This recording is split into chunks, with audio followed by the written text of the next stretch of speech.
નમસ્કાર મિત્રો, સ્વિંગ સ્ટોકમાં તમારું સ્વાગત છે। જો તમે પહેલી વખત આપણી ચેનલને વિઝિટ કરી છે તો તમે આ ચેનલને સબસ્ક્રાઈબ કરી લો, કારણ કે આપણે દરરોજ સ્વિંગ ટ્રેડિંગના વિડીયો લાવીએ છીએ અને એમાં તમને સ્વિંગ સ્ટોક આપીએ છીએ જે તમે થોડાક ટાઈમમાં વધારે પ્રોફિટ કરી શકો। દરરોજ હું તમને આમાં 2 થી 3 સ્ટોક એવા આપું છું જેને તમે સવારે ખરીદી શકો છો અને બીજા દિવસે તમે એને 2 થી 3 દિવસમાં વેચી શકો છો। આમ કરીને તમે મહિને 5 થી 6% જેટલું રિટર્ન કમાઈ શકો છો। તો એટલા માટે આપણી ચેનલ સ્વિંગ સ્ટોકને સબસ્ક્રાઈબ કરી લઈએ। તો આજે પહેલાં આપણે ડાઉ જોન્સ જોઈ લઈએ કે માર્કેટનો મૂડ કેવો છે। તો આજે તો ડાઉ જોન્સ ડાયરેક્ટ નીચે જ તે આવ્યું છે, બહુ ઉપર ગયું નથી।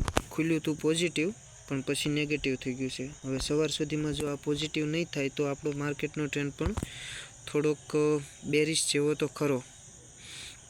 આગળ જોઈએ તો આપણે આજે આપણું માર્કેટ પણ નીચે જ ગયું હતું। સવારે ખુલ્યું હતું પોઝિટિવ પણ આખો દિવસ જતાં નીચે જતું રહ્યું 50 પોઈન્ટ જેવું, જે બહુ ચિંતા કરવા જેવી તો નથી।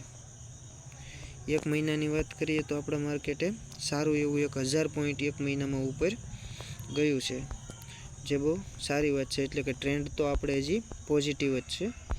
એફઆઈઆઈ અને ડીઆઈઆઈની વાત કરીએ તો ડીઆઈઆઈએ 2970 કરોડનું ખરીદી કરી છે, જ્યારે એફઆઈઆઈએ 688 કરોડની સેલિંગ કરેલું છે।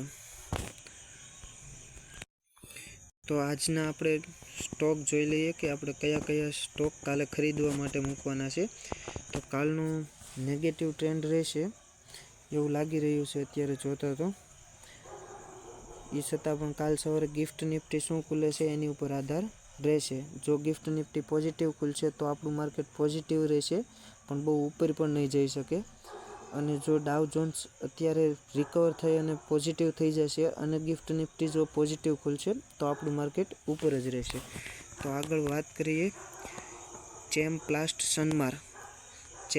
સનમાર નામનો શેર છે, જેનો ભાવ 502 રૂપિયા છે, જે છેલ્લા 5 દિવસમાં 9 રૂપિયા ઉપર આવ્યો છે અને છેલ્લા 1 મહિનામાં આ શેરે 7%ની નુકસાની કરી છે। પણ છેલ્લા થોડાક ટાઈમથી જોઈએ તો 13 તારીખથી લઈ અને 4 તારીખ સુધીમાં સાઇડવેઝ ચાલી રહ્યો છે। તો આ શેરને 502 તો આપણે નથી જ ખરીદવાનો, પણ જો આ શેર 492 અથવા તો 490ની આજુબાજુમાં જ્યારે આવે ત્યારે આમાં લાભ લઈ લેવાનો થાય છે। અને 505 આને આપણે સેલ કરવાનો થાય છે, જો 592 થી 590ના એરિયામાં ખરીદું તો મારે એ રીતનું કરવાનું થાય છે। બીજો શેર છે જીઓનો સ્ટોક આજે 2 રૂપિયા નીચે આવ્યો છે, 2 રૂપિયા અને 85 પૈસા। છેલ્લા 5 દિવસની કહું તો જોરદાર તેજીમાં આવી ગયેલો આ સ્ટોક છે। સારા એવા ન્યૂઝ અને ઓર્ડર બુકના કારણે આ શેર ભાગતો જાય છે। તો હવે કાલે આમાં શું કરવું? તો કાલે આને મારે 340 જો આવે તો 340 ખરીદવા મૂકી દેવાનો છે, જો આવે તો। અને 340 આવ્યા પછી હું આને 350 વેચવાનો છું। આગળ વાત કરું તો ત્રીજો સ્ટોક છે અને છેલ્લો સ્ટોક છે ગોદરેજ ઇન્ડસ્ટ્રીઝ લિમિટેડ। 1207 રૂપિયાનો ભાવ ચાલી રહ્યો છે। છેલ્લા 5 દિવસમાં 186 રૂપિયા પ્લસ, એટલે કે છેલ્લા 5 દિવસમાં 18%નું રિટર્ન આપ્યું છે। છેલ્લા 1 મહિનામાં કહું તો 37%નું રિટર્ન આપ્યું છે અને છેલ્લા 6 મહિનામાં 50% જેટલો સ્ટોક તેજ છે। તો 6 મહિનાની પણ છેલ્લા મહિના દિવસમાં સારો એવો ભાગ્યો છે એવું આપણે કહી શકીએ। આમ તો 5 દિવસમાં સારો જ ભાગ્યો છે વાલા, એટલે તમે આને જોઈ શકો છો। પણ હું આ સ્ટોકને 1200 રૂપિયાના ભાવમાં ખરીદવામાં પ્રેફર કરું છું।